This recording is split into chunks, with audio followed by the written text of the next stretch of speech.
Good good morning morning. Ma'am. Good morning बेटा। चलिए अपन start करते हैं कविता आगे।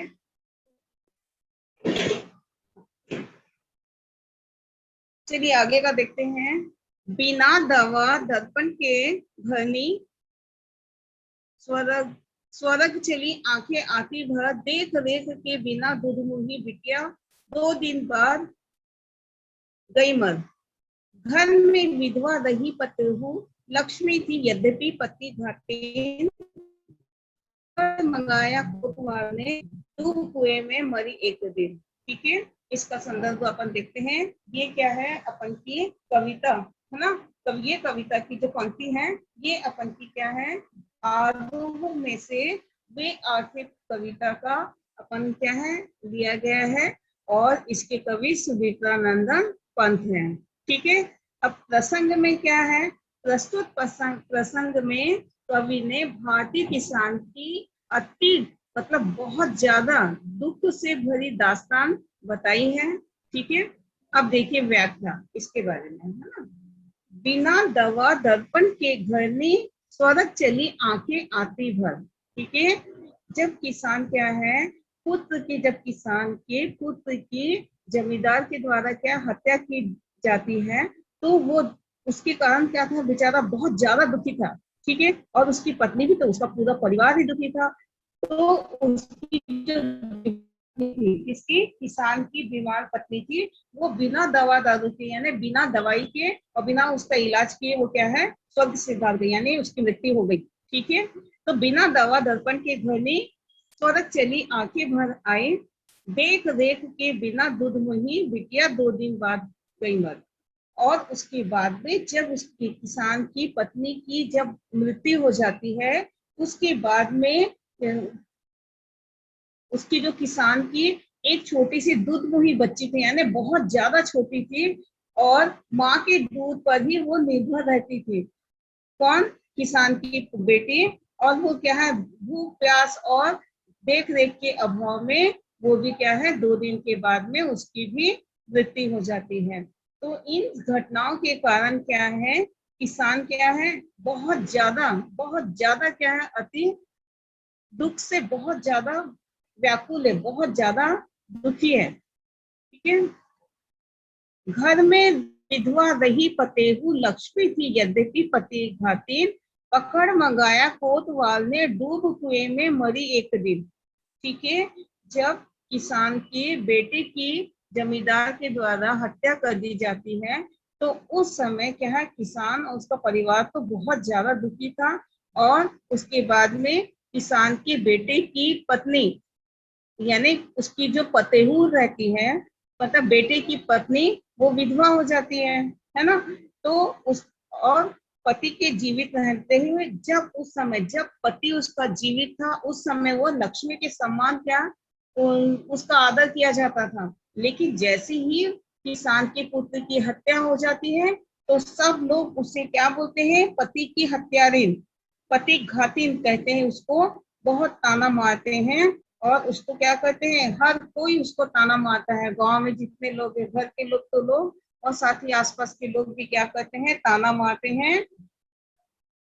यानी जब उसका पति जीवित था, उस समय उसको लक्ष्मी के समान उसको सम्मान दिया जाता था। लेकिन जैसे ही किसान के पुत्र की हत्या हो जाती है, उसके बाद सब उसको क्या करे, तो उसको दोषी मानते हैं, पति की हत्यारिन करके उसको ताना मारते हैं। ठीक है, पकड़ मंगाया कोतवाल ने डूब कुएं में मरी एक दिन।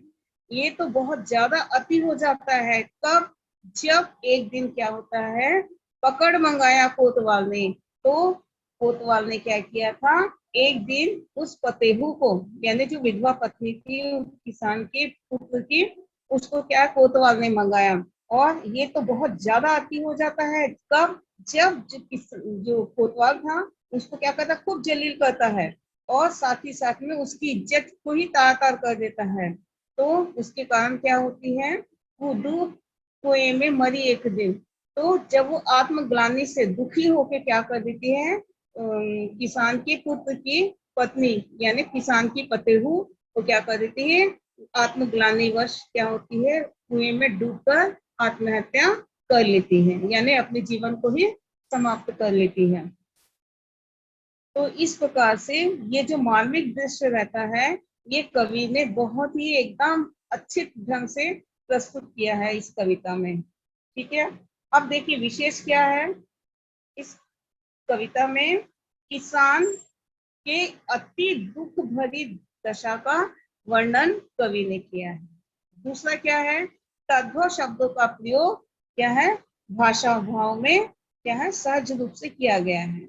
नंबर 3, आंखें भर आना, कुएं में डूब मर जाना, ये सब क्या है, मुहावरों का प्रयोग किया गया है इस कविता में। ठीक है, और इसके साथ ही विधवा नारी का जीवन सहज ही त्रासपूर्ण होता है। अशिक्षा की स्थिति में इसका अनुमान लगा आप सकते हैं। यानी जब पहले क्या थे, लोग तो पढ़ाई लिखाई करते ही नहीं थे, तो जो विधवा पत्नी रहती है, जो विधवा रहती है, उसका जीवन क्या है, बहुत नरक जैसा रहता है। लोग उसको एकदम मतलब उसको क्या, हर कोई उसको तंग करता है ना। तो इस प्रकार से क्या है, वो बेचारी आत्मग्लानि के कारण उसको जीवन तो जीना तो बहुत मुश्किल हो जाता है। और अकेली के साथ में हर कोई उसको बहुत परेशान करता है, जिससे दुखी होके क्या है, वो बेचारे किसान की पति हुई तो आत्महत्या कर लेती है। यानी पहले की स्थिति में लोग या तो अम, मतलब आत्महत्या कर लेते थे, मतलब जीवन उसका बहुत ज्यादा नरक जैसा रहता था। तो वही वर्णन क्या है, अपन के कवि ने किया है इस कविता में। आगे देखिए, खड़ी बोली का तो किस लिए अपन के कवि ने उपयोग किया ही है बहुत ज्यादा। अब आगे का देखिए कविता का। एक- चलिए अब इसके क्वेश्चन आंसर भी देख लेते हैं। नंबर 1, बिना दवा दारू से किसकी मृत्यु हो जाती है?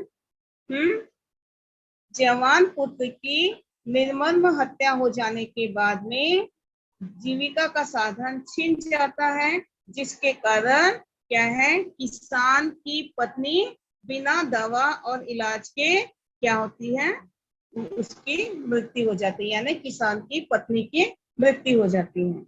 नंबर 2, किसान की दूध मुही बिटिया क्यों मर जाती है? किसान की दूध मुही बिटिया माँ के दूध पर ही निर्भर थी, क्योंकि वो बहुत अधिक छोटी थी, बहुत एकदम नवजात शिशु थी, है ना। तो उसने क्या किया था, खाना पीना अभी चालू नहीं किया था, यानी वो सिर्फ माँ के दूध पर ही जीवित थी। उसकी माँ की मृत्यु हो जाने के बाद में क्या होता है, भूख से पीड़ित वो सहन नहीं, भूख की पीड़ा वो सहन नहीं कर पाती है, और देख रेख के अभाव में उसकी बिटिया भी 2 दिन के बाद में मृत्यु हो जाती है, यानी काल के ग्रास में समा जाती है। अगला क्वेश्चन, किसान के अलावा घर में कौन जीवित थी? किसान के अलावा किसान के घर में कौन कौन था? किसान था, उसकी पत्नी थी, मतलब उसका बेटा था, और उसकी पत्नी थी, और साथ ही साथ किसान की एक दूधमुही बिटिया भी थी, है ना। तो किसान के बेटे की मृत्यु हो जाने के बाद में क्या होता है, किसान की पत्नी भी मर जाती है, उसकी दूधमुही बच्ची भी मर जाती है, यानी घर में अब कौन जीवित था? किसान और उसकी पतोहू, यानी किसान की बेटे की पत्नी भी। हाँ, तो बस 2 ही जन जीवित थे घर में। ठीक है, तो किसान के अलावा घर में किसान की पतोहू भी जीवित थी। अगला क्वेश्चन, उसके प्रति किसान की सोच में क्या परिवर्तन था? जब जमींदार के कारिंदों ने उसके पुत्र की हत्या कर दी थी, तो किसान क्या था, जो पहले अपनी पतोहू को लक्ष्मी के समान सम्मान देता था, वो अब उसको क्या करता है, तिरस्कार करता है। क्या बोल के? पति की हत्यारे या पति घाती बोल बोल के क्या कर देता है, उसको बहुत ताना मारता है, तिरस्कार करता है। अगला क्वेश्चन देते हैं। नंबर 5, किसान ने किसे कोतवाली पकड़कर ले गया? कोतवाल ने एक दिन किसान की पतोहू को पकड़कर कहाँ ले गया? कोतवाली ले गया। नंबर 6, कुएं में कौन डूब मरा और क्यों? जब किसान की पतोहू को कोतवाल ने कोतवाली लेके गया, यानी थाने में लेके गया था, तब कोतवाल ने क्या किया था? उसकी किसान की पतोहू के साथ में उसको बहुत ज्यादा जलील किया था और साथ ही साथ में उसकी इज्जत भी तातर कर दिया था, जिसके कारण आत्मग्लानिवश किसान की पतोहू कुएं में डूबकर आत्महत्या कर लेती है। चलिए कविता का आगे वाला भाग देखते हैं। और खैर पैर की जूती जोरू ना सही एक दूसरी आती, पर जवान लड़के की सुध कर सांप लौटते फटती छाती। पिछले सुख की स्मृति आंखों में क्षण भर एक चमक फैलाती, तुरंत शून्य में गढ़ वह चितवन तीखी नोक सदृश बन जाती। यानी खैर पैर की जूती जोरू, है ना। तो देखिए इसका अपन लोग संदर्भ देखते हैं। ये पद्यांश आपका आरोह बुक में से वे आंखें पाठ से लिया गया है। इसके कवि कौन है? विवेकानंदन पंत है। प्रसंग हुई है जवान बेटे की विरह में, मतलब उस बिछड़ने के बाद में किसान क्या है, वो बहुत ज्यादा दुखी में है, बहुत ज्यादा दुखी है और वो दुख क्या है, सहन नहीं कर पा रहा है। उसी का चित्रण क्या है, कवि ने किया है। अब देखिए व्याख्या। खैर पैर की जूती जोड़ू ना सही एक दूसरी आते, है ना। तो किसान क्या है, किसान की पत्नी और पुत्र की मृत्यु हो जाने के बाद में किसान क्या है, बहुत ज्यादा दुखी है। वो दो हत्या, दो क्या तीन तीन, मतलब मृत्यु हो, तीन तीन लोगों की मृत्यु हो जाने के बाद में किसान बहुत ज्यादा दुखी है। वो ज्यादा दुख किसके कारण है?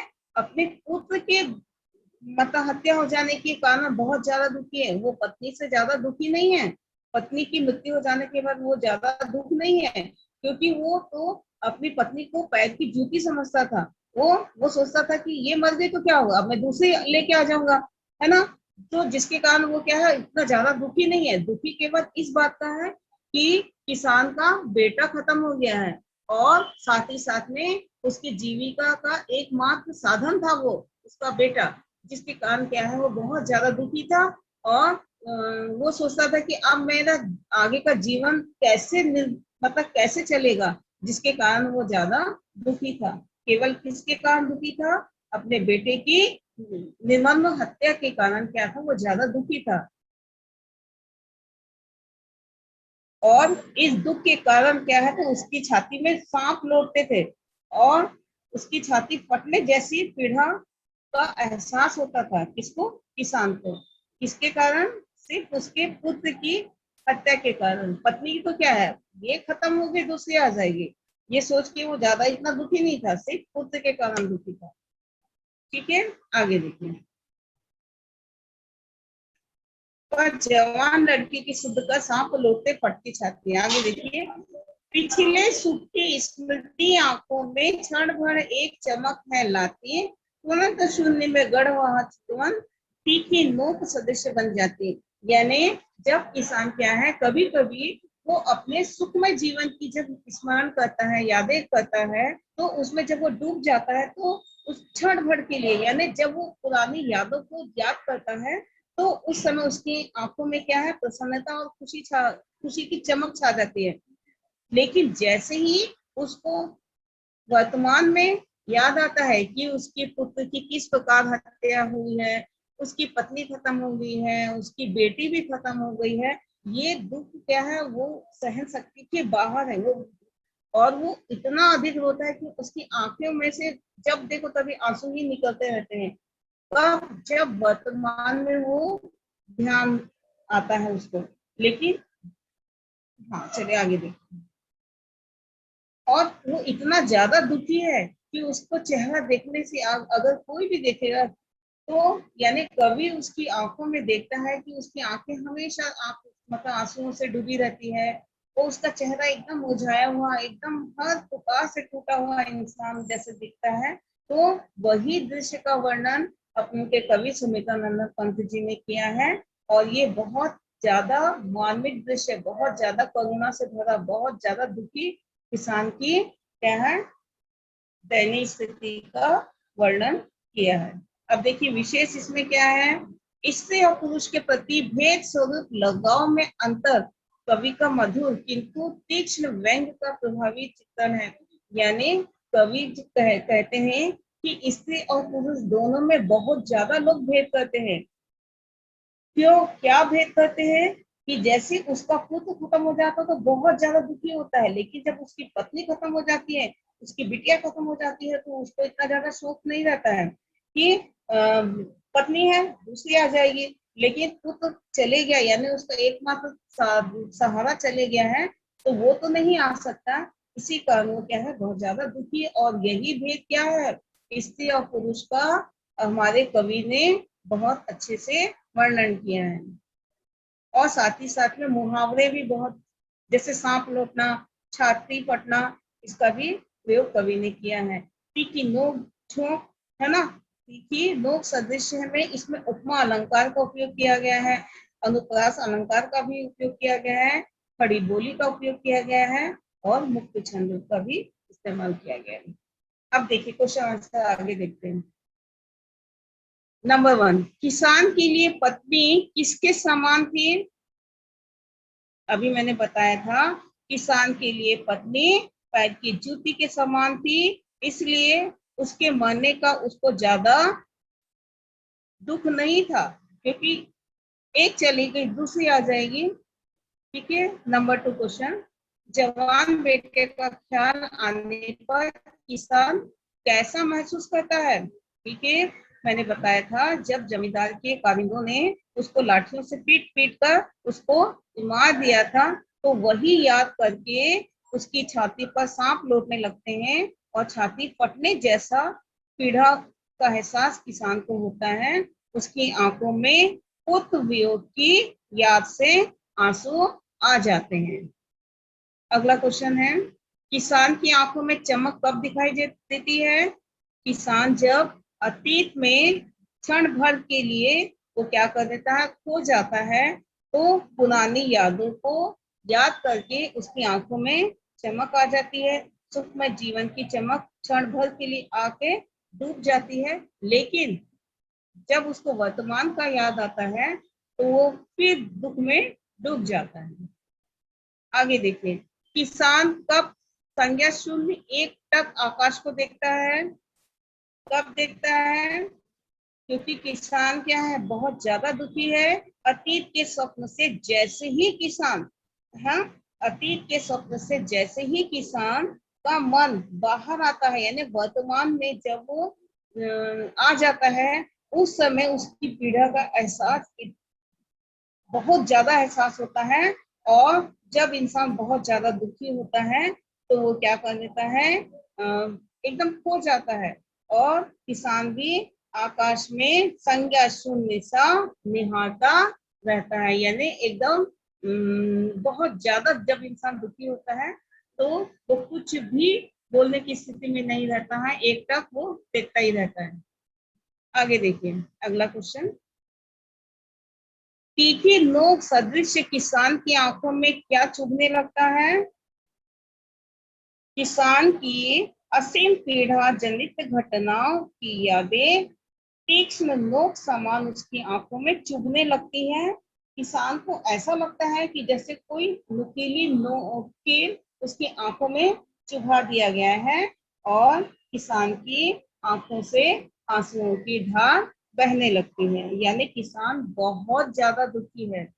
जब उसका परिवार ही पूरा छीन गया, सब कुछ खत्म हो गया, तो दुखी नहीं होगा तो क्या खुशियां मनाएगा?